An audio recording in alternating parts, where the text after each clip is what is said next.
Here we are, bottom of the Smash Mountain. I would like to thank all my Patreon supporters over at patreon.com/bsmpod for continuing to support me and what I'm doing. I would especially like to give shout outs to my senior producers. We have my mom and dad. Love y'all. We have Ventus Official and PK Smokey with the Eternals Project. So shout outs. And tonight, I'm so pleased to have another Philly representative Melee player. You all know this Falco as one who is definitely making moves, definitely on the Philly Melee PR, and this beautiful image that listeners, you won't see this, but the viewers, you can see this beautiful Pizza Frank pixel art style of Fudge. We have Fudge on the podcast tonight. Fudge, thank you so much for joining me. I really appreciate it. Somebody else from Philly, always a good time. I've had people like Battery and Gene Dalla on here before, and I guess Hoborg's officially Philly now that Hoborg is living there, but that's a good question to start off. Is Hoborg Philly, or is he still Jersey? So there's a cutoff, and so we have another PR player, WA Matt, a Falco from around Pittsburgh Grove City, and I told him, you're not officially Philly until you've been on the PR 2 times. 2 times. You need 2 seasons. Well, 2 seasons. You need 2 seasons of competition to be considered a region. Ooh, wait. I think that's it. Is this your first time on the Philly Melee PR though? Well, so last season, this is my first time being in the Philly PR. Oh, again, it was just you have to compete in 2 seasons at least. I've competed not much, but I've been in some tourneys throughout the years. This has been only the first year where I've actually competed. For real competed. For real. I've also lived in Philly my whole life. I didn't migrate here like he did or Hoborg did. Shout outs to WA Matt though. WA Matt randomly came out to one of our Lancaster County, so you probably are vaguely aware of Lancaster came out to a tournament last fall in 2021, and WA Matt walks in and is like, I'm here. Well, he doesn't lead with that, but we all go, hey, what's up? I'm WA Matt. And Jay Bobison, who was the TO, is the TO. You get it. Jay Bob is a hero in our hearts. Said, oh, you were WA Matt. Okay, well, you're winning this tournament then. And it was a little fun to see some of our better local players go against WA Matt. But yeah, Matt obviously won. So I am super pleased that we were able to snatch one of the PGH players because they're pretty good over there as well. I don't know if you've ever been to something like Fight Pit or anything, Fudge, but I want to give respect to the PGH region as well. I am a very lazy man. I mostly only go to things within an hour. So let's start with the whole idea. This resonates with me, right? I saw competitive Melee back in 2006, and ever since then I thought, it'd be so cool to do those kind of things, to play that well, but I know that I'm not actually that good at Melee, so I go, I don't really want to do the work that it takes to get there. And so for on and off, I would just be vaguely aware of the competitive scene. I would see something big every once in a while and go, oh, that's cool. And then I saw the doc and I said, oh, that's really cool. I'm still not going to go. Nobody will know me, that kind of thing. I'm not a super social person. And it's only been since this past year, 2021, where I got super involved. I started podcasting. I started to go to the local once it came back, because Lancaster is not a hopping Melee region. So we are very slow with coming back to IRL once we're able to make the pandemic and IRL Melee work at the same time. It was very slow coming back, but I've been going to a local that we have here at Millersville University this fall, so that's super exciting. Anybody who's listening that happens to be close enough or feel like they are, you should check that out, blah, blah, blah. And so your story, you're talking about getting in and out of Melee for a long time, and then only last year starting to play competitively and serious is something that I go, oh, that's super cool. But you, Fudge, have actually gone the distance. Getting ranked in Philly is no joke, and you've been definitely attending a lot of tournaments and online tournaments. So I want to talk about all that, but I always like starting at the beginning. And we rehearsed this particular bit earlier before we started the official recording. So now you have this all, ready to go. So to start off my origin story, as we called it, I played Melee back in high school, which was around 2014, 2015. It was just a group of guys playing around, no idea what the actual competitive scene really looked like. We knew it was there, but we didn't do anything with it. I played the coolest character of the time, Ganon. I hit people really hard. They died at 20% because they would double jump early and then not react to recover. So that was cool. I once won a match back then. We were doing one, it was like a tourney in the school, and we were doing like one stocks to catch up because we had to, it was like the last day of school or something. And I forwarded, this guy was playing Falco and he died at 20. And I'm like, all right, next game. So didn't really know how to play the game. I was still pretty good. Like, well, compared to my friends, I was good. And then I got into college, played a lot with my friend in his dorm room. We had a CRT, a lot of basically just like randoms or like Ganon Falcon matchups. And I still didn't really watch anything. I got my first tournament I watched was Genesis 4. And now that I think about it, I think I watched the doc a little bit before that. And that's why I watched that tournament. And I remember seeing Left and Mango in the losers semis match. Oh, yeah. Which is people regard as the best set ever.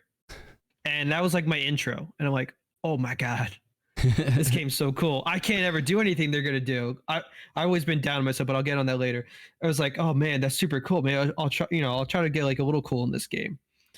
And then like 2017, 2018, I go through like a bunch of characters, Samus, Luigi. I went through Fox, Falco. Obviously, I still main Falco. I did a little bit of Marth and Puff. Truly the Joker arc. Cast. I never thought of a character I just want to stick with. I was like, the fence looks cleaner on the the grass looks cleaner on the other side, greener, whatever the analogy works. And I just kept picking characters until I think it was mid 2018. It was the summer. And by this point, I'm mostly just an Anthers grinder, which is coming back. Shoutouts, I guess. And I just decided I'll stick with the Spaceys and grind it out. I'll pick Fox or Falco. I'll pick Fox and Falco and just keep playing with them on Anthers and just play as much as I want. But I didn't have any intentions to like go to tourneys at the time or meet anybody in real life. I just wanted to play online. So that was kind of the move for a while. I think I went to one local in that 2018, 2019 era where I went, it was like round robin pools, and I went like 2 and 4 or something. And then after that, what was it?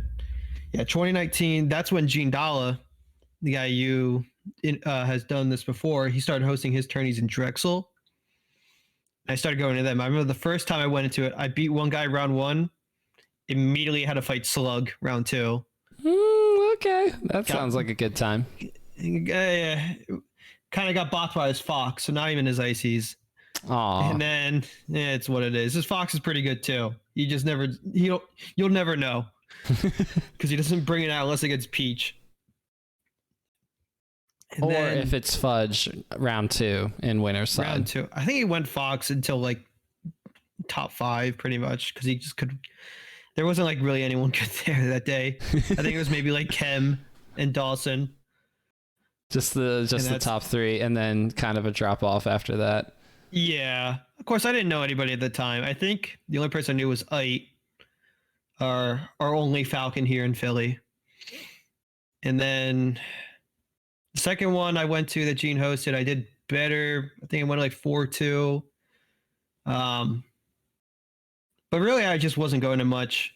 And then once I started like maybe kind of taking the game seriously in 2020, I was like, I think I'll do a little bit more in this game. I'll practice. I'll go to locals more. COVID hit. I'm like, oh, that's cool. Because I went to my first lab, beat number 10 at the time, Metal Reaper, at my first lab. I'm like, oh, that's sick. Couldn't go anymore. Like, rip. That's a big rip. I mean, you're saying I'm finally going to do the thing. 2016 to 2020 is 4 years of living life, doing other things, but also you're thinking in the back of your mind, I could be better at Melee if I tried more or if I went to more stuff. But I also love not doing that all the time, multiple nights a week. Yeah, I mean, it was mostly just like, oh, I'm going to college, I'm doing other stuff, I'm focusing on school. I don't care about Melee. I mean, well, I cared. I watched every tournament, but I didn't want to. I didn't want to practice. I didn't want to do any of that crap. I just wanted to play and hit combos on bronze level Anther ladder. Just wreck everybody there. Be happy with myself. But yeah, then 2020 COVID hit. I entered online tourneys for a bit in 2020. I had some good wins. I beat Joey Donuts, who was like number 3 or something in Minnesota at the time. I beat Mech, who wasn't as good back then. I think he was like just kind of getting like he was like starting his rise. Yeah, he sort of popped off. Back then. He sort of popped off at the end of 2021 during the Smash World Tour finals down in Florida. I remember he had an electric stock versus KJH, just like an insane combo, making KJH look like not KJH. And to be fair, KJH had not been playing a lot of Melee leading up to Smash World Tour finals, and Mech kind of showed that. Like, Mech was on the grind. Was that who KJH got bopped by? I remember watching that set. I thought it was Gatsu, but it could have been Mech. Well, I remember it was Mech because I shared a clip onto Reddit, onto RSSBM, and it was like a couple of stomp reads and then a nice up air, and then instead of finishing off with a knee, Mech finishes it off with a helmet spike. Just like, how rude is that? I think I remember that combo now. Yeah, KJH is kind of bad. I don't know what it is with the Michigan people. They all just suck against Falcon.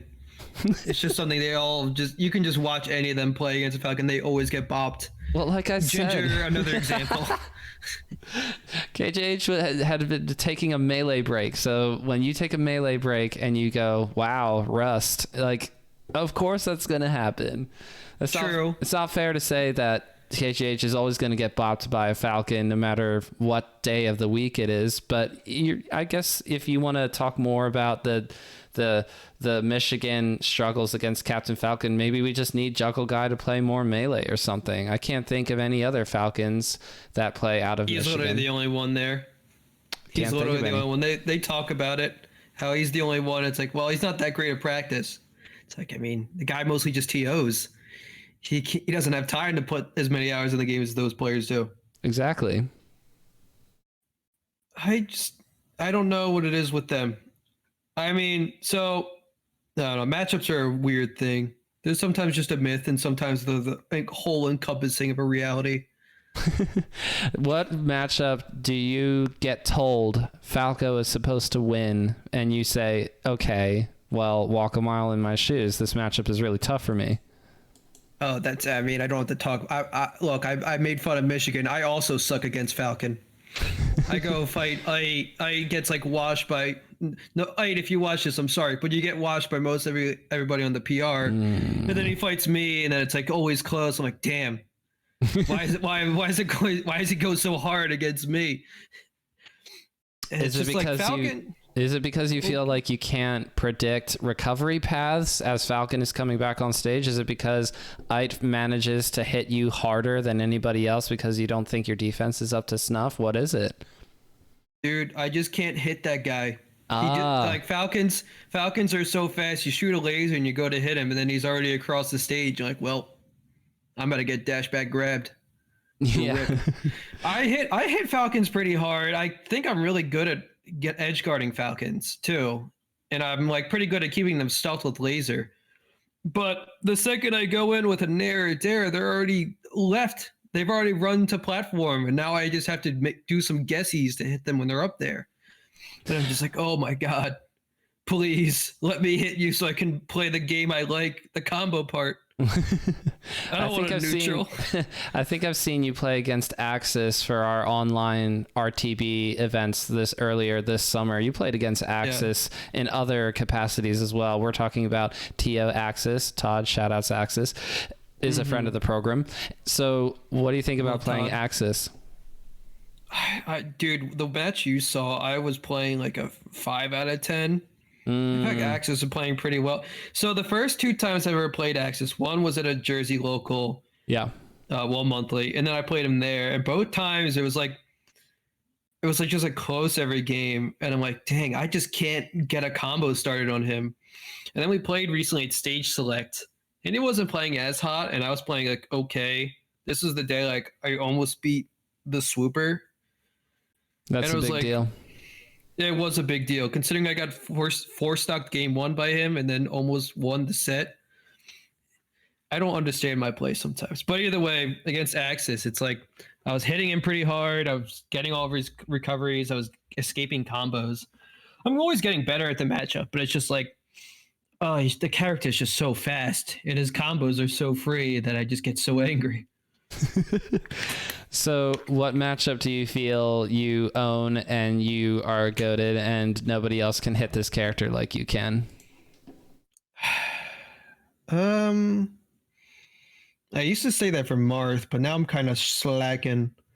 I'm pretty good at the Luigi matchup usually. Hoborg's been kind of testing it, but I used to be like pretty good at it, just comboing Luigi, making him feel like a useless character and making sure the players hate that they're playing Luigi. I don't really get the matchup that much, but you know, when I get to play it, I just like fuck this character.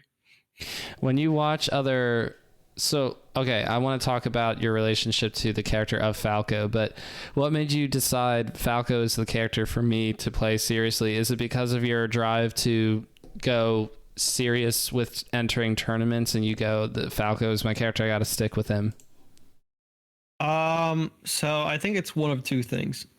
One, I liked watching the Falcos on tournaments. I like, you know, everyone's drawn to Falco's flashy combos, his movement, his edge guards and stuff like that. The other part is that, you know, I dual mained Fox and Falco for a while, and I always just thought to myself, I can't do Fox tech skill. My hands are too slow. I'll stick with the bird. Also, a lot of people like to run away, and I'm like, well, if you're gonna run away, I'm just gonna shoot the gun at you. Shoot the gun. So it was just a way for making. It's like the gun fits me because then it makes people want to fight me instead of running away. So it's just like it's how I can make people interact with me instead of not interacting, like you can do with other characters. What do you think Fiction is thinking of when he's playing against a Luigi and firing laser after laser after laser? That's what I saw at Pound when I was there watching Hoborg try valiantly to get past all these lasers that Fiction was relentlessly firing at him.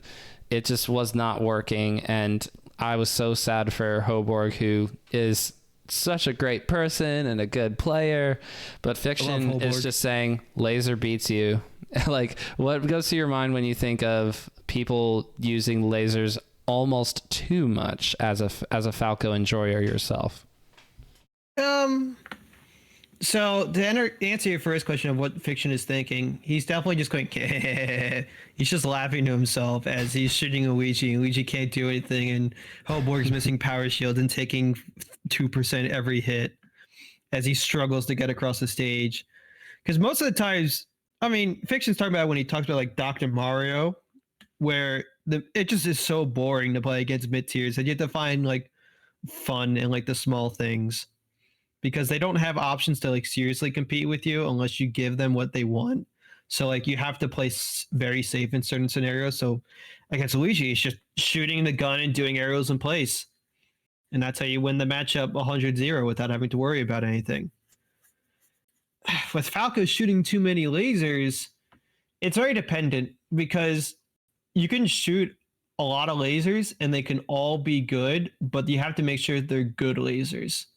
So like if a Fox takes a low laser and you go to shoot another laser at a range that's too close, you're going to get bopped.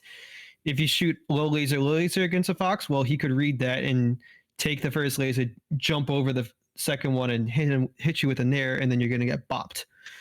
So I guess there's never a point where you shoot too many lasers, again, unless it's more like you shoot bad lasers and you look like an idiot because you're just like, haha, you're shooting the gun a bunch and you just got bopped by a better player. Well, it's like you got bopped by a better player because you're not being a good player by shooting a good laser. You got to think about every shot. You can't just go. You can't go Neanderthal on it. Pew, pew, pew, pew, pew, pew. Why not? Playing like it's golden. I know. When you're playing against a better player who's seen this scenario only hundreds of thousands of times and they have a game plan for it, and then they call out certain patterns that you just do without even thinking, and you go, how do you know me better than I know myself? And it's just because of you realize, oh, as the not as practiced or not as experienced player, I have all of these habits that are pretty readable when a veteran player plays against you. Mm-hmm. Yeah, going back to the legend himself, W.A. Matt, our last set, there were so many times he just shot a low laser at me, and I just jumped over and shot a laser back at him. It's just like, I know you're going to shoot a low laser, so I'm just going to hop, shoot my own gun.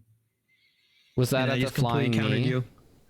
No, I didn't get to play Matt at the flying knee. I didn't play a single Falco that whole day. Because Lucid, the other good Falco there, played Fox against me. I played Mars, a Sheik, and a Fox. I wanted to play WA Matt because no, it's not. I always want to play WA Matt because he bopped me for a bit, and then I really worked on the Falco matchup, and now I'm like probably the best at it in Philly. Because I at least have recent winning head-to-heads with everybody, even Mars. That's pretty cool. So, it is cool. The Falco Ditto is a joke, though, so no one really cares. What is everybody just groaning? I think that a lot of Melee players are not overly fond of Dittos. That's why Spaceys tend to play the opposite Spaceys. If they have to either play Ditto, they'll go no, and they'll play Fox instead of Falco, or vice versa. I had that phase for like a week where I went like Fox instead of Falco because I was tired of doing Falco Dittos in general because I like played them all the time. Like, no, I'm gonna go like Fox. My Fox is decent at it. Like, he knows Falco's weaknesses because I'm a Falco.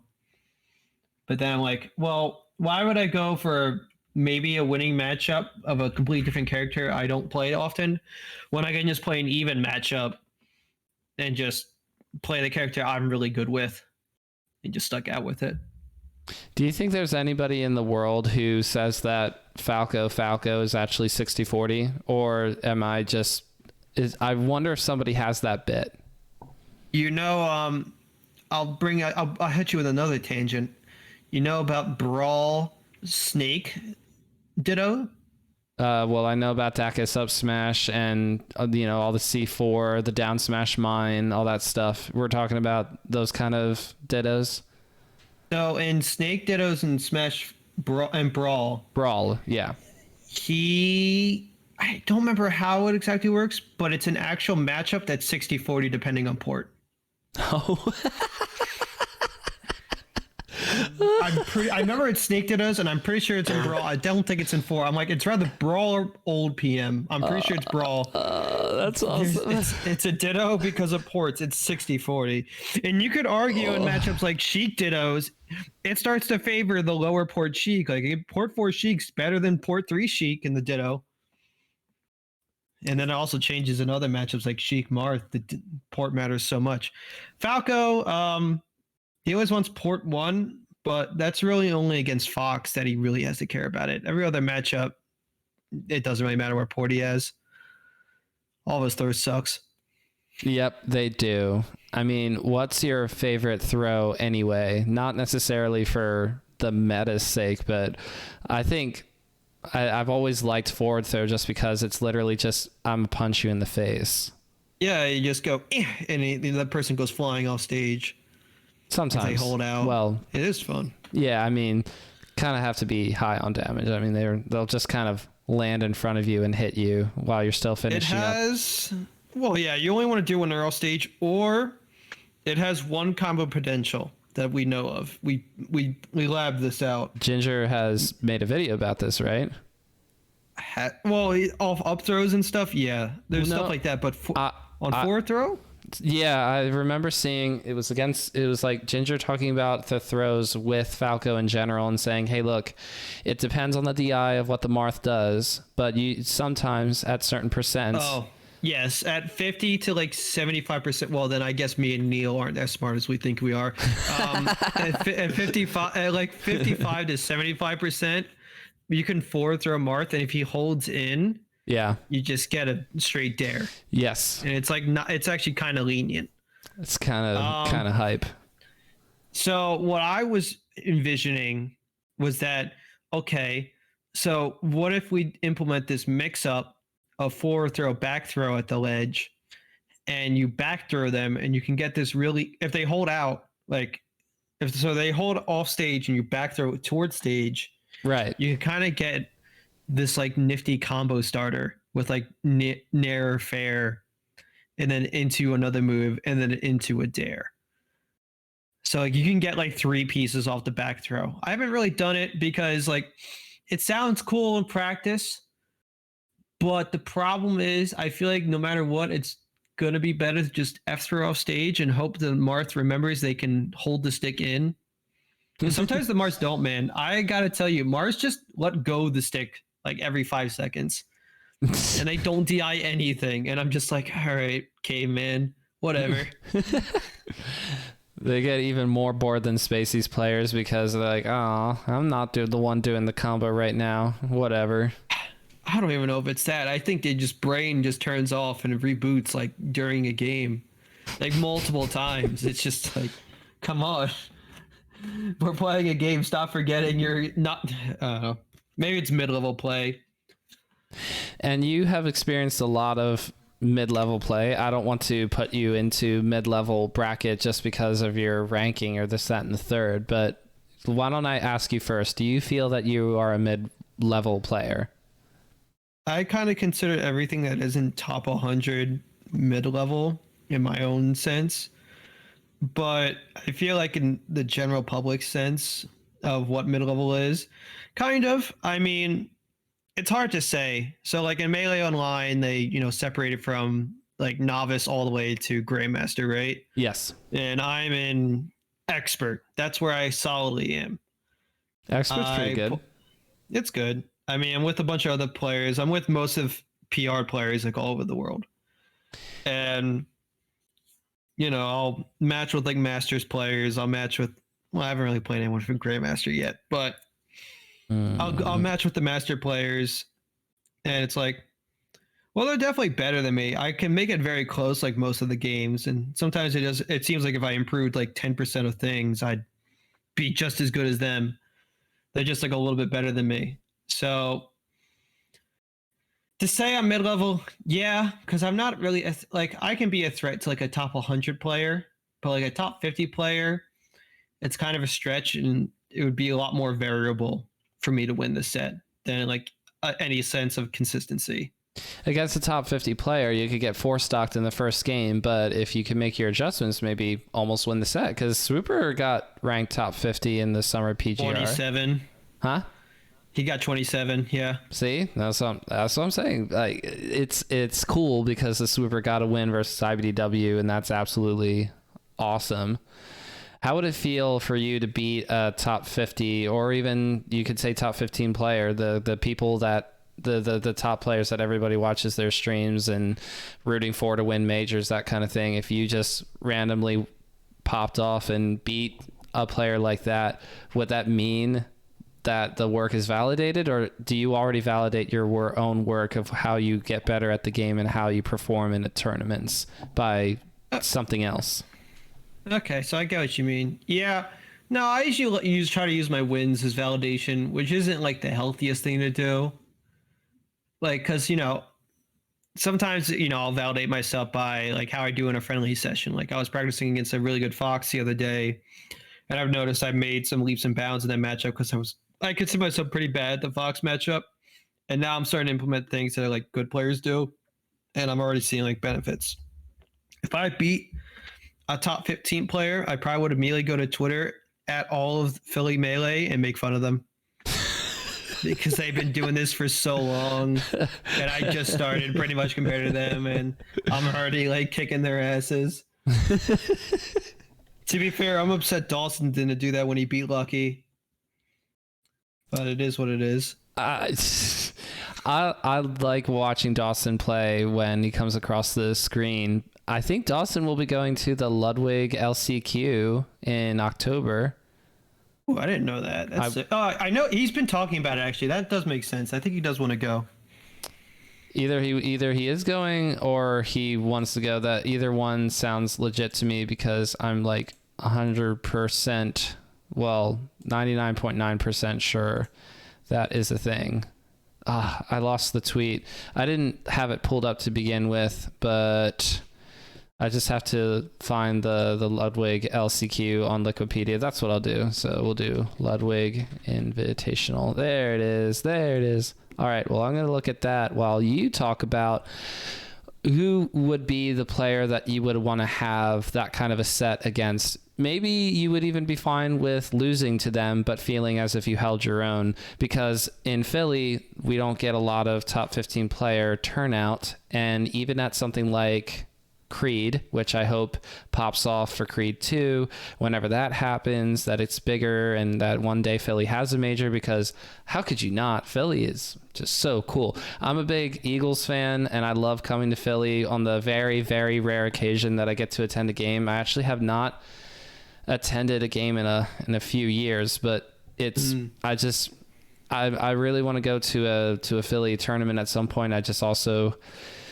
commit to doing stuff like Big House or going to the local back here in Lancaster. And I know I like also do a lot of stuff, and we've worked it out. My wife and I, we have to not have me go to tournaments every night. I have to be home sometimes. That's rough to hear. I don't have any commitments like that. Not yet. Besides Someday. Jobs. Who knows? Maybe I'll always be married to the grind of Melee Falco. That doesn't sound super healthy, but Yeah. So, I mean, you could always. I would say if you want to come to the next Philly tournament, you're probably coming to No Johns too. Okay, so you know who's running No Johns too is M Pale, who's actually from the 717 region. George, he's super cool.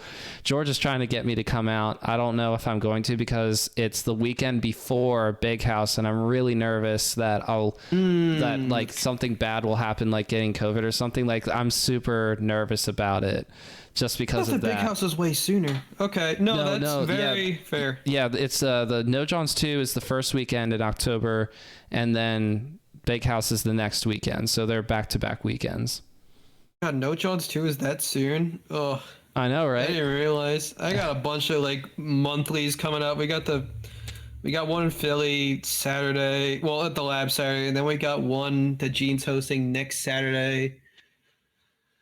Oh, or Sunday actually. So I gotta flying knee again, or is it? I think Gene is like doing the flying knee. Yeah, Gene I feel like has 2 monthlies going right now. It's crazy. He's planning some bar one, which I would be down if it's somewhat attainable for me to like find a place afterwards. It took me a really long time to confirm this, but at long last, I'm looking at the page right now. Dawson is going to the Ludwig LCQ. That's going to be so cool. That is pretty sweet. I hope he has a good time there. It's kind of really hard. That tournament is pretty much like before the Invitational. It's just like, I don't know how Ludwig found a way to basically get all of like the top 50 to actually go to a tournament so we can find who's actually better than the other. I am also curious how that happened because Ludwig's throwing around good money, but Ludwig's had similar prize pools for online tournaments, which a lot of players did attend for the record. But how is it that in last minute fashion as well? We heard about this less than a month ago, but pretty much everyone is going to be there. That's the part that's like mind boggling to me. You put out $30,000 or whatever it is, and then say, hey, come to Las Vegas. Okay, $30,002, excuse me. And everybody says, all right, I'm down. I'm I'm happy that Ludwig is in the scene. I will say that at least. I'm not coming from a place of jealousy at all. I'm just so confused because something like Summit, it would make sense for a lot of good players to turn out, but I guess Ludwig is just really that dude. I mean, he's probably flying out like a good amount of people besides, what is it? So it's how many people are invited already? Was it 32? They start off with inviting 24 players, and then 8 more out of the LCQ will join and make that 32 total players. 32. Yep. Okay. Yeah, so like he's definitely flying out the first 24 players, giving them like beds and stuff. So that's pretty cool in itself. That's like $30,000 right there. Holy crap. And then Ultimate as well. Jeez. Yeah, Ultimate too. I think 24 by itself is more players than like Summit will have. Yes, so you're right. That's already pretty cool for an invitational. Then he has 8 more, which makes it even cooler because that's so many sets, which I'm always down to see. And I always love invitationals. They're always fun because you just get so many sets and matchups you never get to see, which is I feel like I'm still like probably spectator first, then competitor. So it's super cool. Well, how about the possibility of seeing someone like Solo Battle versus Dawson, ultra random Jigglypuff Dittos during LCQ? How wild would that be? Dawson would win. Dawson's the GOAT of Jigglypuff Dittos. I want to believe that so bad, but has Dawson ever beat Hungrybox? Yes. Oh my gosh, where is this set? I'm looking it up now. It's online HBox, so you can put an asterisk to it. Oh no. But even besides that, look, I respect online results, I do, but I respect IRL results more. I'm sorry, it's like a better best scenario. So I'm not saying that online doesn't count. I'm not one of those people, but it's simply better best. That's all I'm saying. Does that make sense? Yeah. So how it works with Dawson is that I think he beats literally like every other puff in America, like when they practice or like playing the tourney. And then when he goes against HBox, he went against HBox recently. And there was a famous clip that Justice memed out afterwards. I think HBox won a Dreamland game, and he went to his mic and he's like, "Hey Dawson, if we were to play in a real life tourney, let's just do like boxing instead. It'd probably be more interesting." Which I think would be amazing to watch. Dawson and HBox in a ring. Both two people I would never actually imagine in a million years in a ring. Well, I could imagine Hungrybox doing it specifically for content. True. Dawson is such an introverted guy. I could not see him in a big stage like that. But maybe we'll get to see Dawson make it into the final 32-person invitational bracket. Either way, it's going to be a really super fun weekend to watch from home. I'll be watching from home, super sad. But I'm excited to see some of these people show out to Big House. I'm going to Big House. I take it you're not going to Big House? I don't want to pay for a flight. They're all like $300. Yeah, yep, that totally makes sense. I mean, even there's got to be Philly people. No, wait, they're flying. Okay, never mind. I take it back. The only person from Philly I know, like in our region, who's possibly going is Kem, and he flies out from like Long Island. Oh, that's right. Because he lives in Long Island, and we just count him as Philly. That sounds super fun. Yeah, so it's like I don't know anybody going to Big House. I've had people say I should, but like So I've done two majors this year. What majors did you go to? I went to Pound, made top 64. That was my first major ever. I'm so mad that I didn't know your name at the time because we could have met there at Pound. I was there too. Dang it. Yeah, I didn't know many people. I was just kind of walking around with my Philly crew the whole time. If you saw Dimension, you saw me. I didn't see Dimension. I didn't really know any of the Philly people. I actually met more MDVA people. Like I met Crike and Jorge and actually and a lot of New Jersey people as well, because you'll remember that all of the all chat people were there except for Hada. But everybody else was there. Sorry, Hada. Yeah. But VBats, who was on all chat at the time, and obviously JFlex. And I've had B-Bats and JFlex on the podcast before, so it was super fun. Let's not talk about B-Bats at Pound. The only reason he got that far is because he beat me. Oh, poor Fudge. It was really weird. He beat me twice in Yoshi. He's like, dang, I thought Falco wins on this stage, but he beat me pretty hard. And we brought in Pokemon, and he will confirm this himself. I threw so hard last stock, game 3. And he's like, yeah, if you beat me there, I'm pretty sure you would have reverse 3-0'd me. I'm like, damn. And then he went on to like destroy Null and Frostbite, and then got beaten by Axe really badly. But it's just like, that was like B-Bat's like, breakout run. I remember the first time. And he choked me later. It's like, yeah, if I didn't beat you, I wouldn't have gotten this far, I feel like. Well, that's cool for you, man. I'm still back here. Still back here in the mid level. Just finishing top 64, and everybody's like, oh, at Pound, that's cool. Yeah, only 200 people registered. Aw. Yeah. And then I got 97th at SmashCon because I was seated super low. I had to fight Ahmad in round 1 pools. I don't know if you know Ahmad. Oh, but he's no, the ranked... Marth player from MDVA? Yeah. Mm-hmm. Yeah, that's tough. It's like people who weren't even ranked last season were seated above me. Yeah, I heard that the seating was messed up because they were trying to honor all of the different players who were registered for multiple brackets, trying to honor all that stuff. And I go, how does that have to do with who is positioned to go this far in the bracket? How does that affect that in terms of like conflicts and this, that, and the third? I get it. You don't want to play the same people in your region who are also traveling with you to MTVA to play at SmashCon.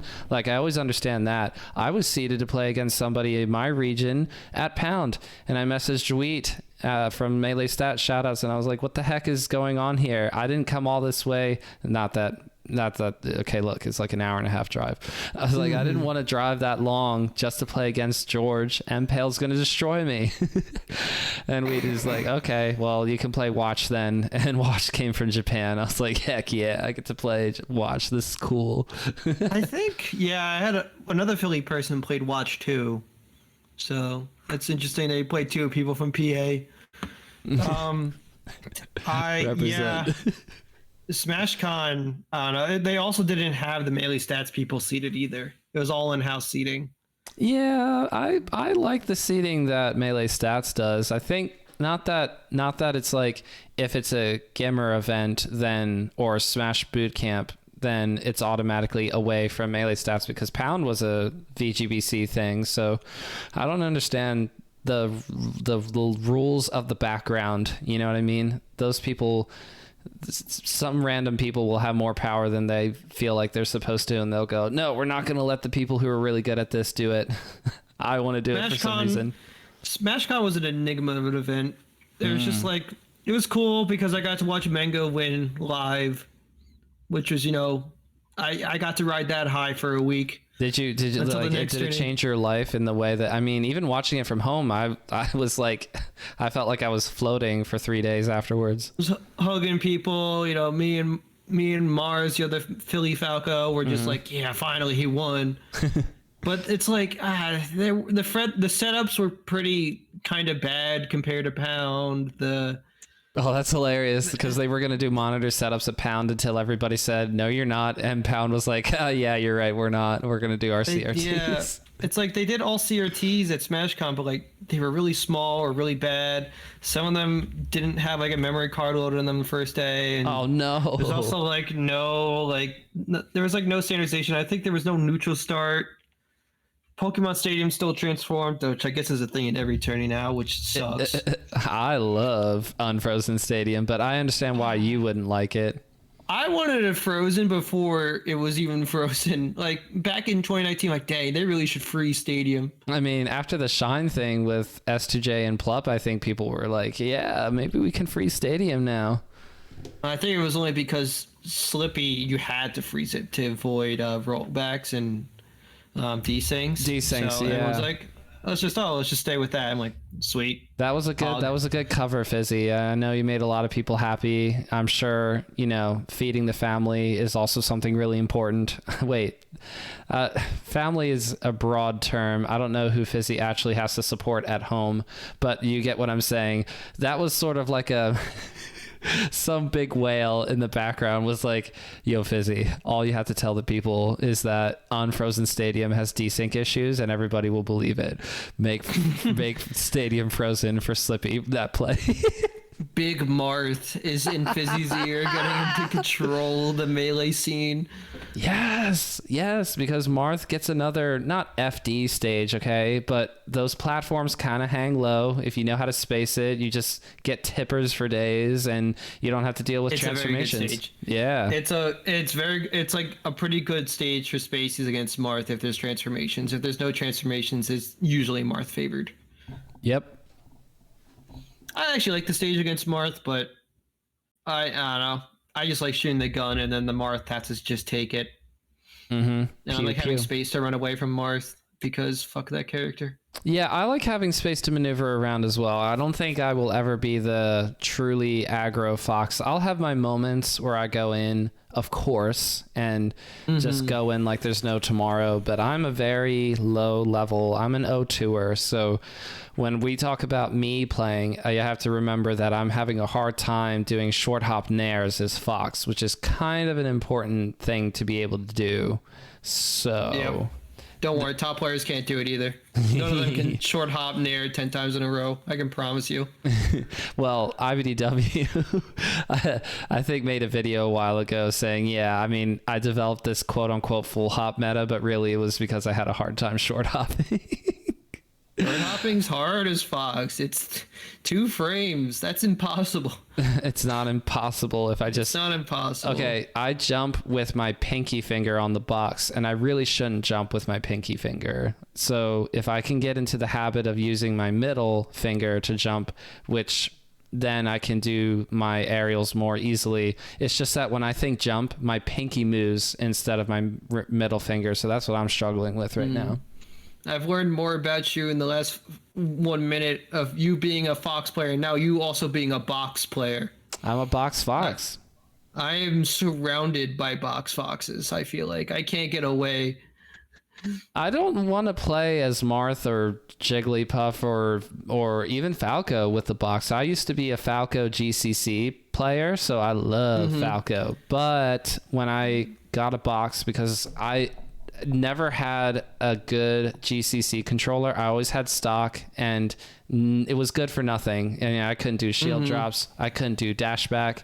I couldn't do anything. And so I go, well, I could spend, $300 or $400 to get a good controller. But all I hear on Twitter is these top players complaining about all the different controllers, like the Goom Wave and like the other Goom Wave and the OEM or whatever. And this was before FOB. Yeah, just a regular controller.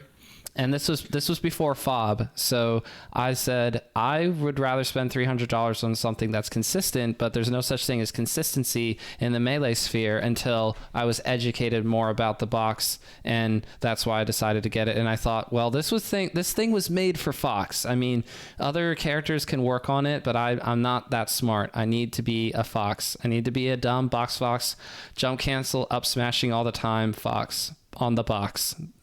That's what I need to be.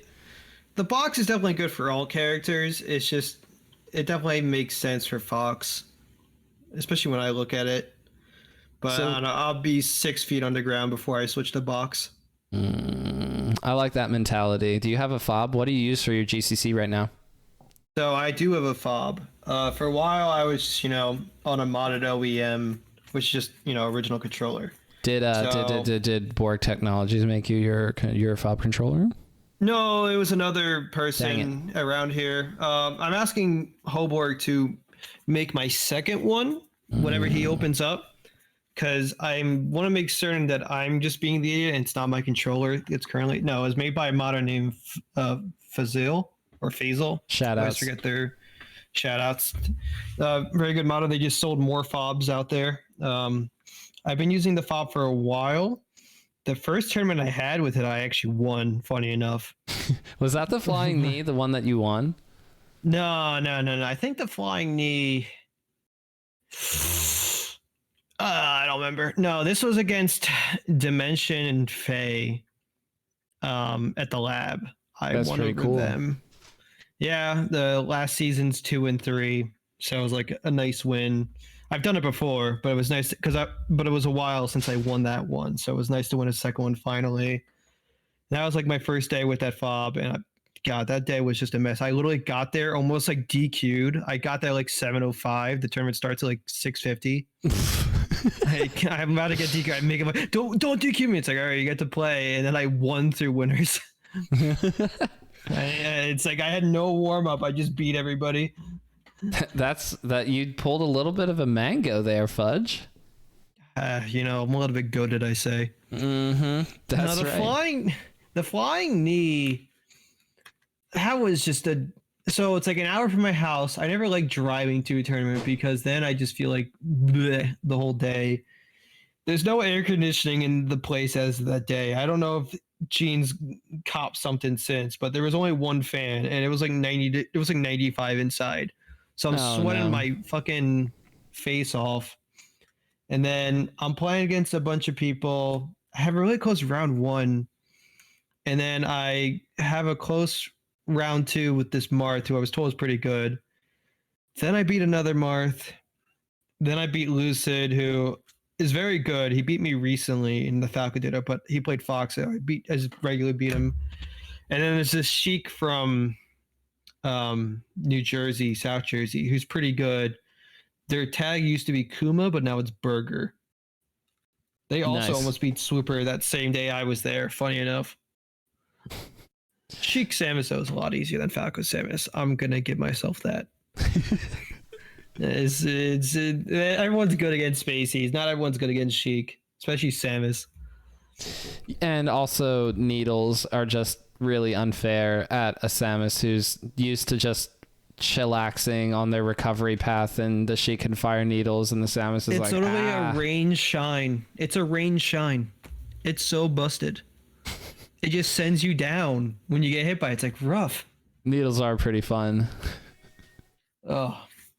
At Pound, I thought I was going to turn into a Sheik main because I was like, I guess I don't need like an awesome controller to do some stuff. I mean, dash attack is just free. Wait, why are people crouch canceling it? And that's when you just learn to boost grab, and then it's basically the same thing. Why are people spot dodging me all of a sudden? No, then it gets rough. Then it gets rough. Then the meta advances.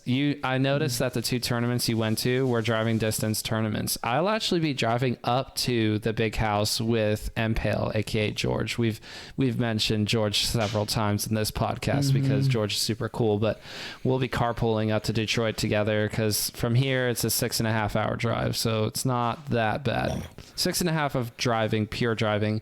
I suppose it'll take us a little bit longer to get there, but I bet we only stop once. George, don't be that person who wants to stop more often, please. Gosh. Please. Yeah. Anyway. The longest drive I've ever done is like 6 hours, and that was when I was like a kid. Really? So okay. Can I tell you about my longest drive? Yeah, give it to me. So in 2017, this was the summer after I got married, and my wife and I did not do a honeymoon right after we got married in November of 2016. So in the summer, it was like our honeymoon thing, our big vacation thing, and we found out that we were expecting, so it was also like a baby moon. We were off for like 2.5 or 3 whole weeks, and the first leg of our trip was to drive out to Colorado. That was a 26-hour drive, 26 hours total. We did it 26 hours straight. I drove for 12 hours, took a 2-hour break, and then I drove another 12 straight hours out there. I would die. I get so bored just doing 2-hour drives every day for my job. I'm just like, oh, I can't. I couldn't. I have not done that drive since. That was pretty brutal. And driving back, we went down to Tennessee, and that was only 18 hours. So I just did that by myself straight that whole day. That wasn't that bad. Mm-hmm.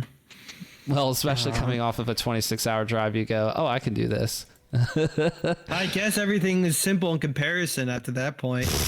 But what I'm saying is that let's talk about to wrap up this whole traveling thing, because you're not going to be going to something like the big house soon, but I wonder about events that are the big draw. Let's talk about Genesis. It's in late January of next year.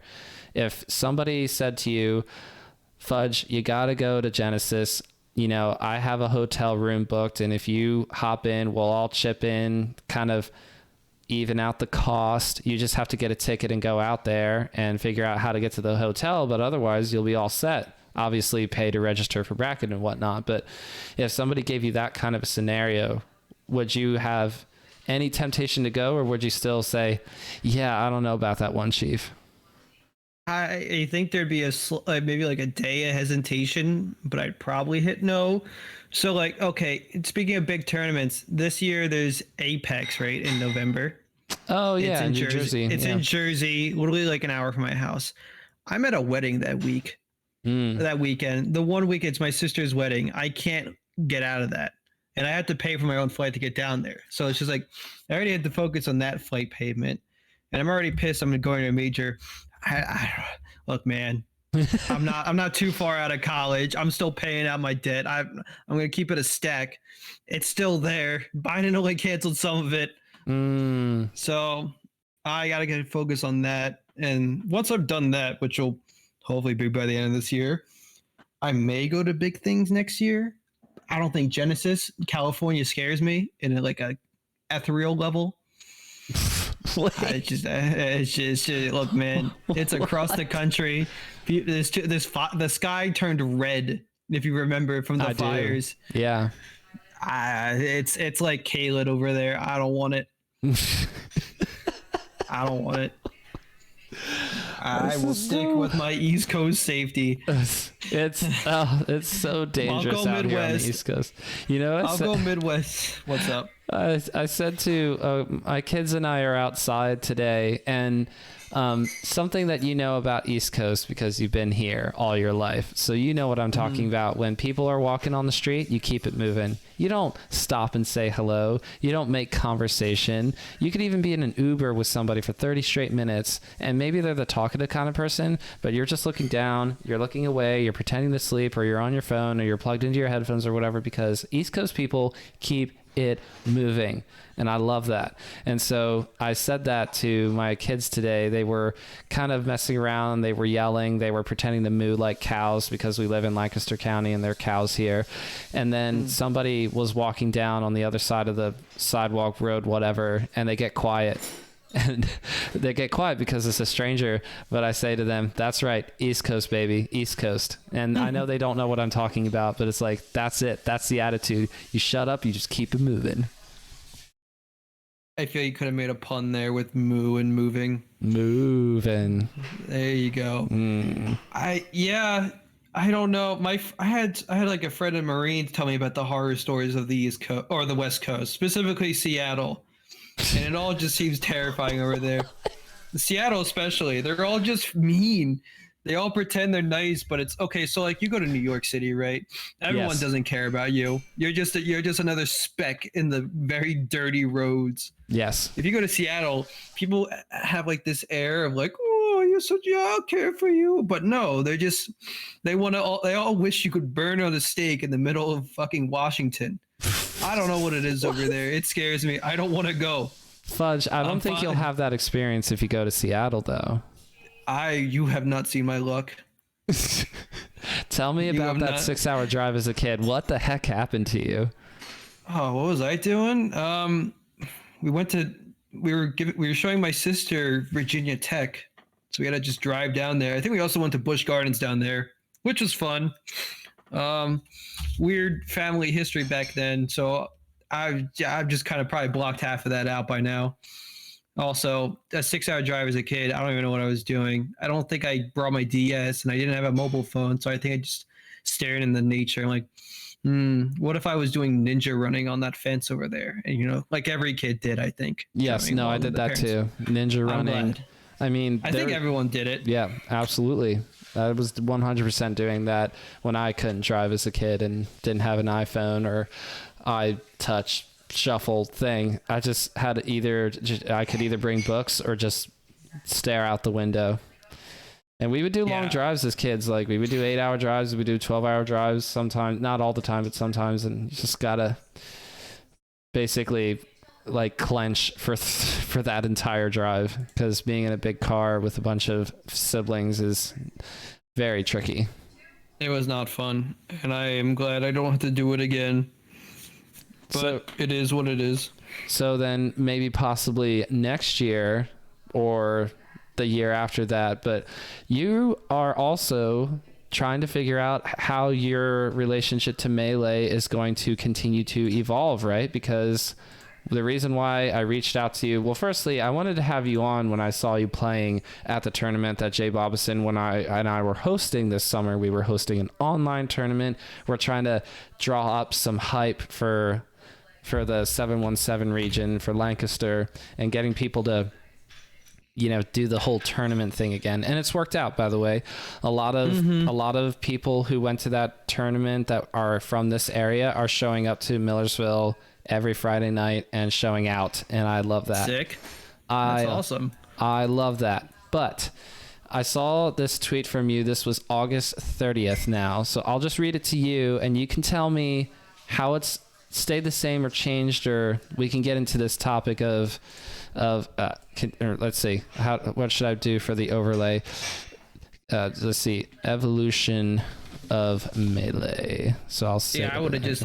You're the better host. I would have just typed in like Sag. Sometimes I do type stuff like that too. Since I was introducing the topic, I thought I can't do a meme here, especially since I want to take this conversation as seriously as you want to. If you want to be Keck W about it, you can be Keck W, but we'll start out serious. Let me read this to you. Losses today just make me feel sad. Not my usual angry. Feel like the fire's been getting smaller as I've gotten better, probably since the mountain looks steeper and steeper. Guess I'm at the impasse where I break through or stagnate. Continued in the thread. Originally, my only plan when I set it up in January was to get as good as I could this year, then quit since I felt like I've played enough. I already achieved my goals of making PR and probably top 5 this season and winning the locals faster than expectations. And honestly, I still barely tried at that to get this good. My play is still lazy AF and based off of lack of effort. IDK, feel like I'm too shitty of a player to whine this much, but I got nowhere else to vent this. GG's no RE. Don't know what that means. You never seen GG's no Re before? You ever played a MOBA? Like a Dota, League of Legends? No. Alright, it's from those games, so basically it just means no redo. No redo, got it. Mm-hmm. Yeah, so it's just like GG's, that was well fought. So to break it down, what I wanted to do this year, so when I first came back to the scene after COVID hit, was the Arcadian 2021. I thought, well, at the time, I was pretty good in 2020. I was getting fine in 2021. Like, I'm just going to go to the Arcadian, make this my last tourney ever, win it, and just leave, because I was that confident in my skills. Because I thought I was as good then as I am now. Went out like a buster. I'm like, damn, that sucked. Didn't really focus on Melee for a bit because I had other priorities in life. Those priorities went away. Come around like winter 2021, I'm like, I went to like a couple locals. And then spring 2022, I just felt like, you know what? I kind of like everybody there. I kind of just want to show up and hang out. And you know what? I might as well just get good at Melee in the meantime. So like, for a while, I didn't have great results. And then all suddenly, and everyone says this at the locals, like I pretty much just like woke up one day and decided I was a top player, because then I just started beating everybody. And so like in March, I think it was that or beginning of April, I won my first lab. And it was over Dimension and Faye, who are like known as like the Titans of Philadelphia, because they've always just been good. So it was a really good win for me, but it was like super early in March. I'm like, oh, I thought this was going to take me like all year to do. And I've already done it. So then I'm like, okay, I'll win a second tourney. That second tourney was another lab. And that was there in, what was it, June, I think? Maybe May. And then I won the Flying Knee. I'm like, dang, that was also cool to win. And I'm just like, well, I've gotten pretty good. I lose to the same people a lot. Like, I mean, for that day I was pretty sad because I lost to young Neil, who I won the last four. Like, he beat me for a bit because he was just better than me. And then I finally caught up, and then I won the next like four in a row. And then I finally lost a game 5 set to him. That was just like me playing. I realized as I said in the tweet, like lazy. Because sometimes I feel like I just don't put in the work, or I just lose focus and just like not care anymore about how I'm playing or how I'll view my set later on. Like, I'm just like, easy option, go. And that happens a lot. Like, and I've been having like recent troubles of feeling like maybe Falco carries me because I can just always fall back on a laser to take care of me here and there if I can't think of like an actual neutral plan. So it's just like, I don't know how to feel about my own play because there's stuff I struggle with that a lot of people have an easy time with. A lot of people think I'm really good. Like, I'll fight people on the Expert Melee Online Discord, or they'll fight the Masters, and they'll say I'm really good. And it's crazy. I'm getting better still. But it's just in my head. I'm just like, yeah. I was going to quit in the winter anyway in my current plan. So I'm like, oh, I don't want to play Melee forever. So like, I was going to end anyway, but now I've done all my goals and I don't know how to get better for the rest of the year. So now I've just been kind of, ever since that tweet, I've been thinking like, do I want to quit in the winter? Do I just keep going and playing for the next couple of years anyway, and just treat it as seriously, maybe not as seriously, or even more seriously, I guess. The plans of taking a game as seriously as this and trying to continue that as my life gets, more and more complicated as I become more and more of an adult, and trying to fit that all together. It's just like, sometimes it just makes you sad because you're like, I don't want to put so much more practice to now be like a top 100 player because I have nowhere else to go. I'm like at the highest shitter tier you can go. I can only be shitter or good now. So it's just like, what do I do? It's just, so I don't know. I'm still deciding if I want to just stay at this level where I stagnate and just always be like a threat at local level or hidden boss. And then when I go to a tourney, maybe beat a top 100 player, or do I become like an actual top 100 threat and like top 50 threat and just, do that forever. That is the Jmook, almost the hidden boss kind of archetype. I don't know. That's something that I want to ask Jmook so bad. How did you play for so long and say that I'm fine not going to bigger tournaments, improving myself?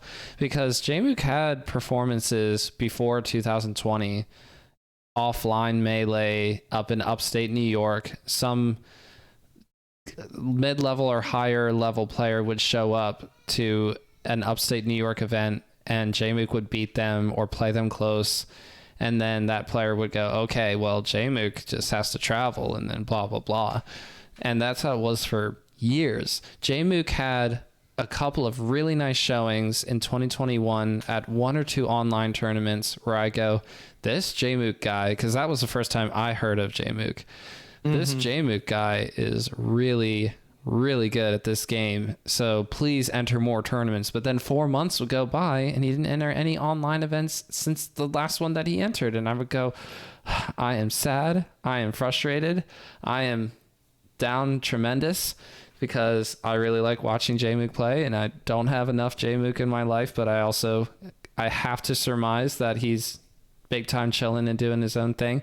But maybe there were these times in his head where he went, how much better can I get in my current state without traveling to more events that I can't afford traveling to, or that I don't have time to, or I have too many other things in my life to handle? How did he do it? Because people, I have fucking no idea. Exactly. It's so insane. Yeah. And people assume, oh, well, he played for a few years, got really good, and popped off and got sponsored right away, and is now able to afford to travel to 10 majors a year. No, that's not how it happened. Like, there's just so much that happened in the dark. And that's what's so impressive to me when it comes to getting better at Melee, and you know this better than me, practicing, VOD review, playing on your own has to be part of it. It doesn't have to be the entire part, but only Mango is the only player that I know of who doesn't practice solo. just plays against good players and then calls it a day. But I think everybody else, to a certain degree, has to pull up Uncle Punch once in a blue moon to work on tech skill and just have that sharp, or get in the VOD review stuff, looking at their matches and how they went. And like Mango does all of that kind of thing on stream when it comes to VOD review. He won't do it by himself, or I'd be surprised if he does. But like the rest of us have to do all those things in order to improve, which means you're not getting instant feedback from another player that you're playing against. If I could get better at Melee just by playing against other people, that would be so nice. But doing that takes such a long time. I would imagine that playing for 10 years at locals, 10 years of that might make me a slightly better player, but it won't make me a top 100 player. Yeah. Depending on your character. Like, I mean, if you were a Puff, I could say you could probably do that. Oh, yeah. You probably need VOD review still, but I don't know. Because, like, so for my solo practice, I really don't do a heck of much. I mostly just play other people, and then I think about the game a lot. And I think, I do want to do solo practice. I just don't find the time to, because my biggest weakness, I think, right now is execution with my hands on like my sticks. But with getting better, it's such a different road for everybody. No one can tell you the exact way. Like you can kind of generalize it as like Law did in one of his he has a really long document called The Golden Pathway. Oh, I know all tell you about how to that. get better. Did you see that video? That buttery voice? I fell asleep to that for like 2 weeks in a row. I didn't watch the video. I read the thing. It's a pretty good outlook on how to get better. I don't think it's the end all be all, but it definitely helps lay the foundation on how to get pretty good. I think the idea of making sure you understand everything your character can do and everything the other player characters can do is so important to like just kind of starting to get your feet off the ground, if that makes sense. Like you have to understand the game as well as your opponent does to beat them, at least. Like you need that 1-to-1 at least to win. I like that. You have to understand the game the same way as your opponent. So does that mean you have to be ready to beat your opponent in your mind first before even the execution is there? Like, do you think... I almost want to say there are two ways that upsets happen in Melee. It's either the mentality thing where the underdog believes they can win and their play style just kind of comes out like that.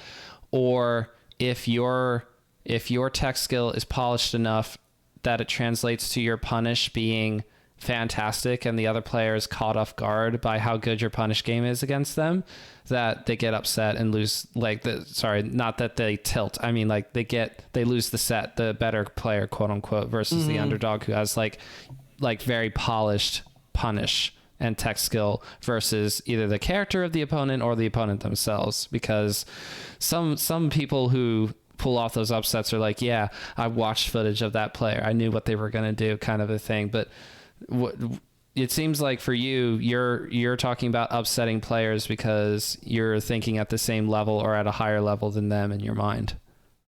So like, I guess a good example of that would be like Mango Fizzwiggle, biggest upset of the year right now. Right. And if you watch this set, Fizzwiggle played pretty well and Mango played well enough that like it was still serviceable, but it felt like Fizzwiggle he played the matchup and Mango didn't play the matchup. And so that's what I mean by like Fizzwiggle is the worst player. Just everyone knows that because that's just how it is. And even if you just go by that tourney alone, Mango outplays him by far. Right. No, so Fizzwiggle didn't win the next set or the set in losers. It was over after the Mango win. He got hard 33rd, and I don't think he's done anything big since. I don't think he's traveled to other events that are like major level, but I don't know. Maybe he has, and he placed at 129th at those events. I don't know. It is what it is. She can have a rough bracket sometimes, but it's like, so say you can boil it down to a single scenario. Say if I nair as Falco onto a Sheik shield. If I'm not ready for Sheik to nair out a shield instead of grab, I'm just going to lose the scenario. Like, if that's what they go for. So you have to have, like, if you follow Lod's advice, like his guideline, you have to go for what you have to know almost like every specific scenario to make sure you can just win, especially if your other opponent knows every specific scenario. Yeah. And that never obviously happens. You're never going to know every wonky scenario. And that's where everyone's gaps in knowledge is when they play the game. And that's, that's how an upset can happen. Sometimes a better player has it all known, but they have a gap in that moment, and you can just capitalize on that. You just take the set because Melee is such a punishing game. You can't really just you can't really plug it with other holes. You just kind of lose. It's just it's so complicated. I don't know. Melee, I feel like I could talk about for ever, in every specific scenario, because there's so much thinking that goes into it. There's the game mechanics themselves. There's the players' mindsets. There's the history those players could have, or the lack of history. There's the mix-ups they've had with other scenarios, and however, a certain location that they play their locals at, train them for that scenario that may be completely different to different locations. It's all bonkers. That's why I play Falco, because I get laser and I always win. That's right. Just got a laser pew pew a few times, and then the other person's like, I'm stuck. I can't move. Oh no, I just got dared. They mauled and then I win. Easy clap. So, and then it's just you go. That's okay. Really so that's what I'm saying. You don't know what the quote unquote right move is for you right now, but I think let's say this. Do you think there's a part of you that's curious how far you can take it now that you've gotten to a point where you have sort of a line drawn in the sand? Not that it's there are a million different ways you could get slightly better at the game. You've done all the big improvements. Now the rest of these improvements will be a lot smaller and harder to do. There's that line, but do you feel curious about what the world is like if you're able to continue to get better, or do you view it as a competitive thing where you go, I don't want to be only at this level. I want to be as good as a top 100 level player? Yeah, there's definitely thoughts of that where it's say if I did stagnate, I just wouldn't want to play. I feel like if there's no significant improvement, I feel like, especially at the rate that everyone's getting better nowadays, I would just get kind of left behind pretty quickly. So I feel like there's no way for me in my current lifestyle to improve. I would probably just relegate myself to go into the lab every once in a while and just kind of hang out with people. But yes, I would say I am curious to see how good I could still get. And that's definitely probably why I'm not quitting. I mean, I didn't quit just that day. I still want to play Melee, and I still want to get better as of right now. And I don't think that's even going to change even at the end of the year. I'll still want to play Melee, and I'll still want to get better. It's just do I hard stop myself or not? But as of right now, yeah, I want to keep getting better. I'm improving in certain matchups and areas. I've been playing Dawson recently, getting better at Puff matchup. I've been getting better at the Fox matchup. I'm still theory crafting Sheik and Marth, and I'm oh, this is all coming together.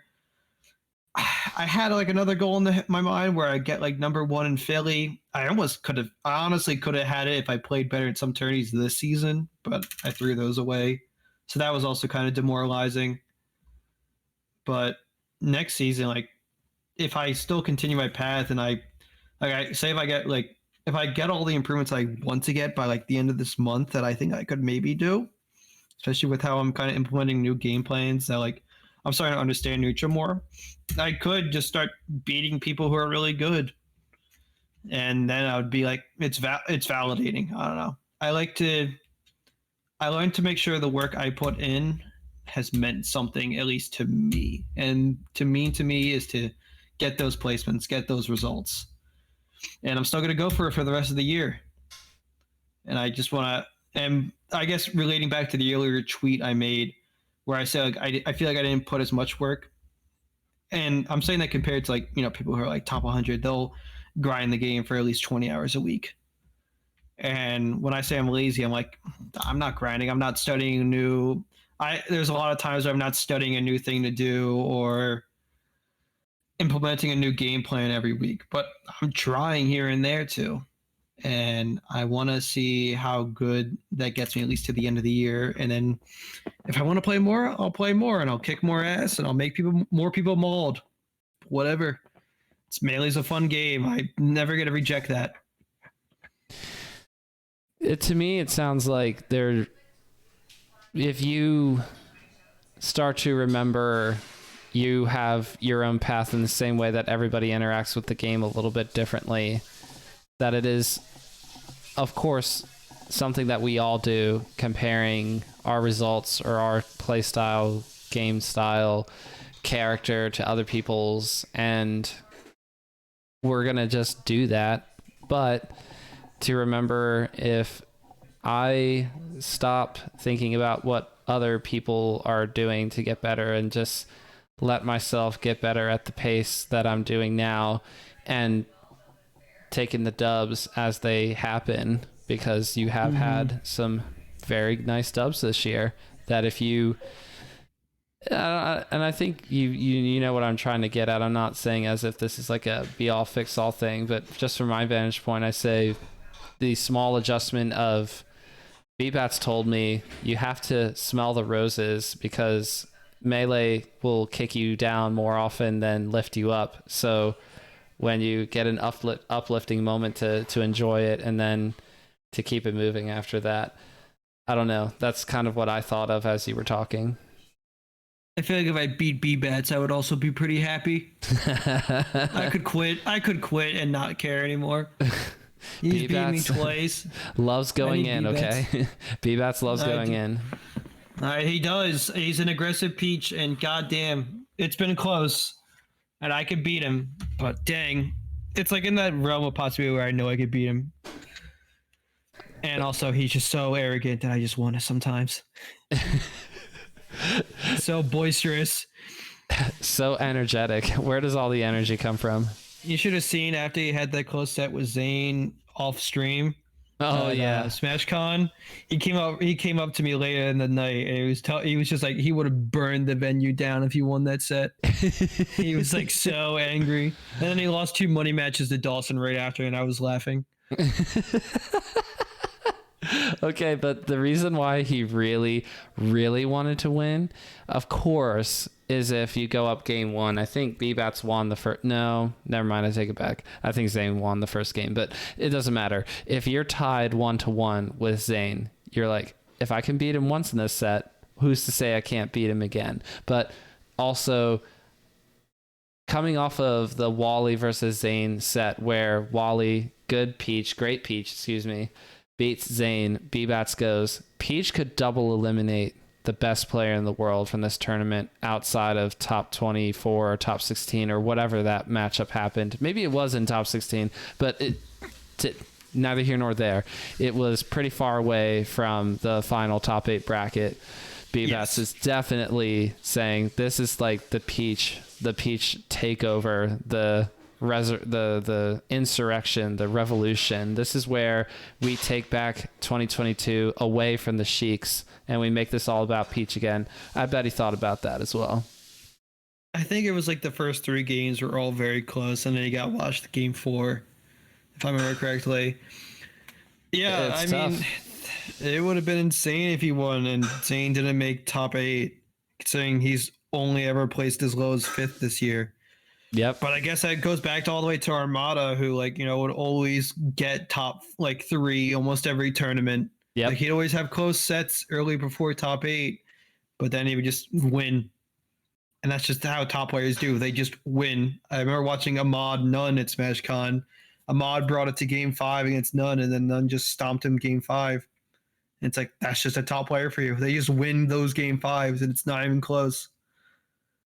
I remember Scary. Not seeing it live, but I went back and watched S2J versus Armada at that one Genesis tournament, and it was just wow. I felt so sorry for S2J, but that, like you said, Armada just needs one interaction to go his way, and then he's like, all right, I will now reverse 3-0 you. It goes back to what I was saying earlier about Lod's golden pathway. S2J didn't know what to do in that exact moment, improvised, and lost. That's just so brutal.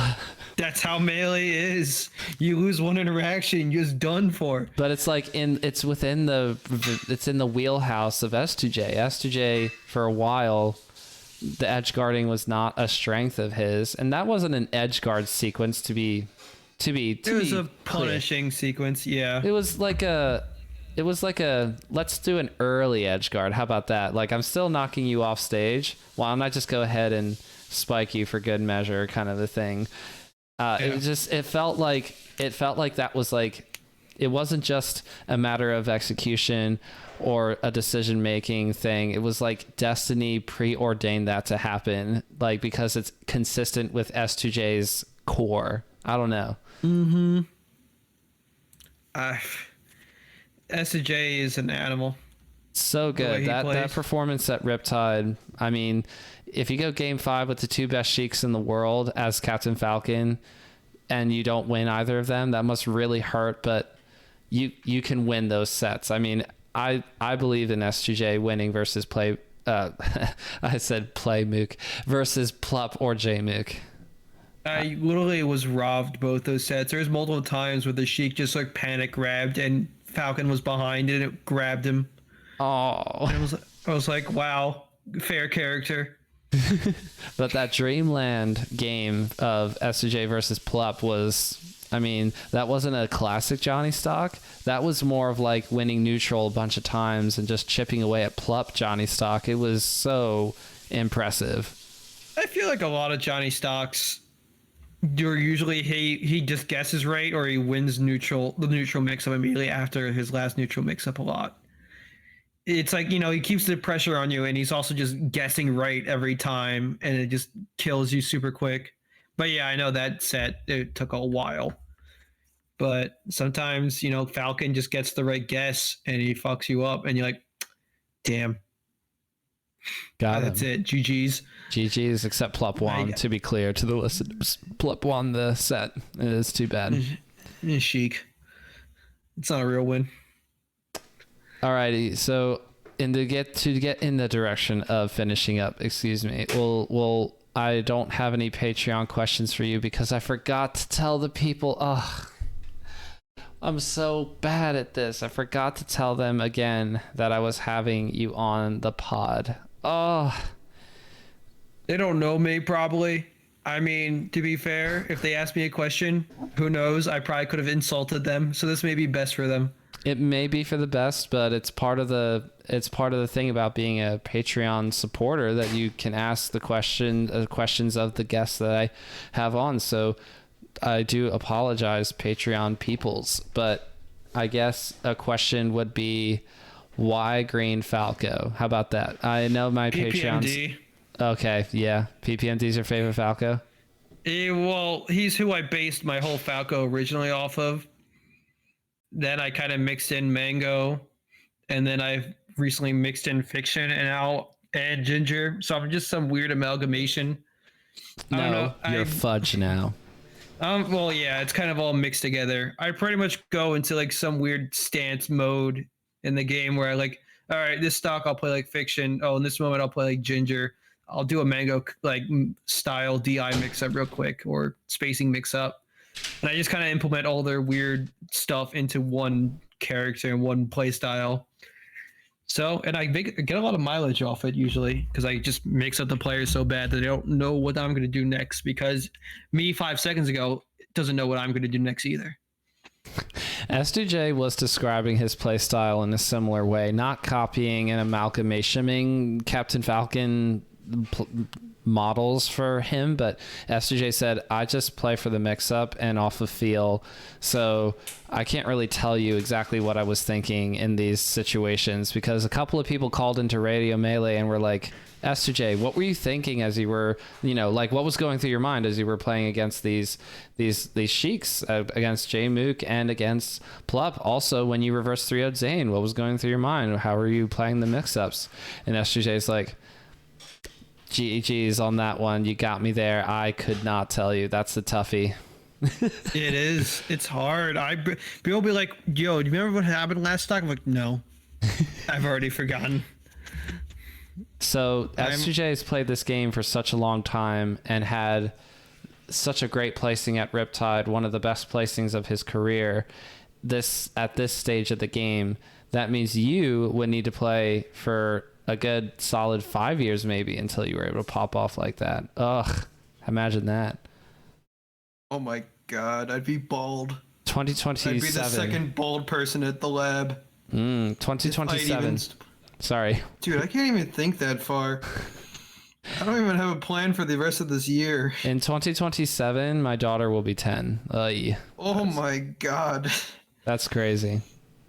I haven't even like thought about kids or relationships or anything like that. That's all far out of my reach. I'm just a 24-year-old Falco main, and that's all I'm focusing right now. And my job, I guess, but there's not much to focus on there. Fudge, it's all good. You're not going to have a high chance of relationship success by going to a bunch of tournaments, but what I will say is that the other side of the coin is you'll balance out by going to a lot of tournaments sometimes, and then you'll go to not a lot of tournaments other times. You'll be doing other things and you'll meet people, and then I guess there's other ways to have meetings with people to possibly in a relationship with. So you're doing just fine. All right, that's what I'm getting at. You don't have to be in a hurry to do all that stuff because you quote unquote have to. Don't let people force you to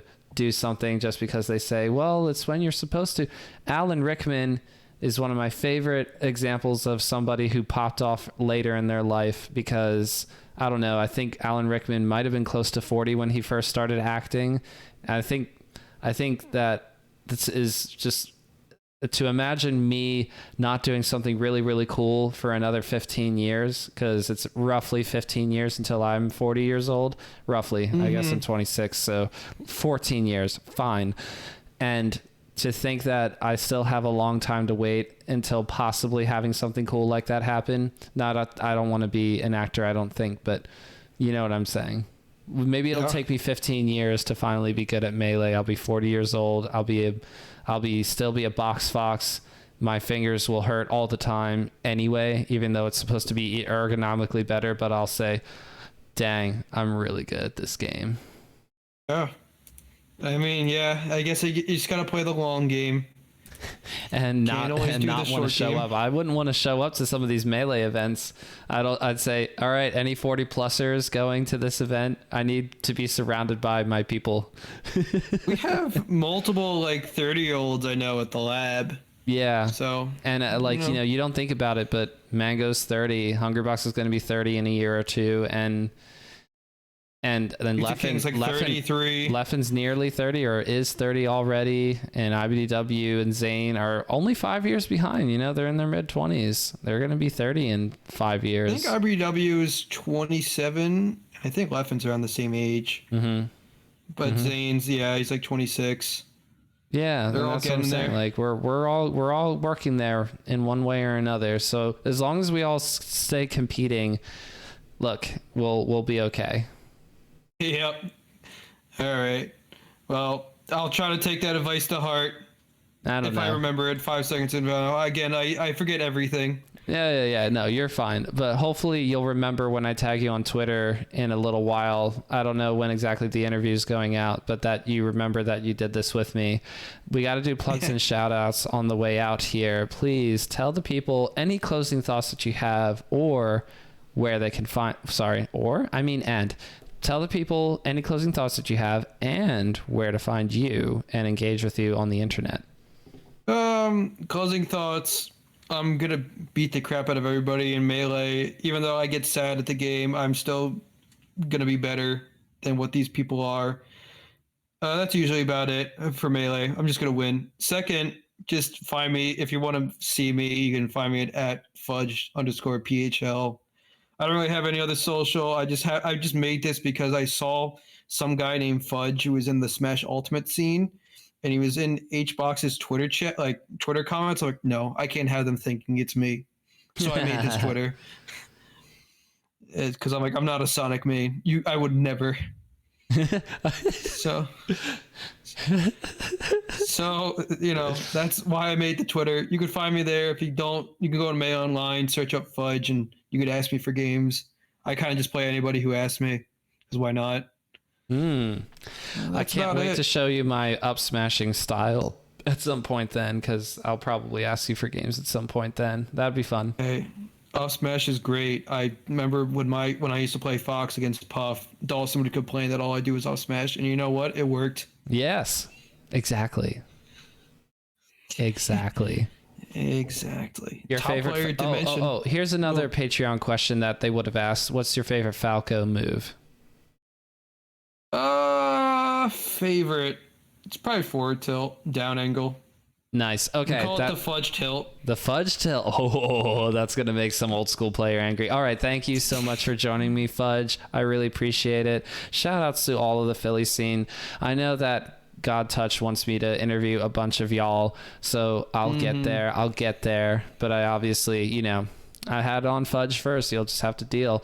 And in the meantime, I'll see y'all in the next episode. We're coming up to episode 200 very, very soon. I'm excited to share that with you all. You could follow me on the socials listed on the screen or in the description of the podcast episode. And speaking of the description of the podcast episode, that's where you can go follow Fudge on Twitter at Fudge_PHL. And like Fudge was saying just a second ago, Melee Online Discord, I think going strong, over 20,000 people if I recall correctly, and that's super cool. But Fudge is the only Philadelphia area Falco who says, dang, I just play kind of lazy, but also dummy hype sometimes. This is a one-of-a-kind player that if you want to ask for games, Fudge will accept your games, allegedly. Don't ask if you're, like, I don't know, in the bottom of South America or something, but otherwise you get it. If the ping's over 40, I probably won't accept. Oh, no, that's me. My internet's not great. We're normally hovering between 40 and 60 for Philly area. Please, Fudge, okay. please. All right. It's usually 60. It's usually 60, 80. I'll maybe do games. But if it's like above 80, 100% no. And if it's above 60, it's only if I like you. Okay. Well, I got to work harder at making you like me then. We'll just keep chipping away. We'll find a way. You'll get your internet upgraded soon enough. I mean, this is about as good as it gets. It's Lancaster has bad internet. I guess it is really just the land of the cows. Yes, we are moving far, far away from having Google Fiber or anything comparable. Like, they were just excited about more cows. Yeah, Lancaster has its host of problems. So does Philly. By the way, that was a little podcaster thing called the tying it up with the moo bit. I'm glad that. No, I understood. You got it. You can't see my face as I react to certain quips, so you just have to. You just kind of have to imagine me talking and moving my mouth. I mean, again, as far as I know, you've been happy this whole time. That's what your picture looks like. Shout outs to Pizza Frank, by the way, for that picture. Yep, our only Ganon main at the lab. No, Pizza Frank beat me in bracket though at one of the locals last year at our locals in 717. So shout outs to Pizza Frank for coming out. Yeah, he's decent. He's pretty good.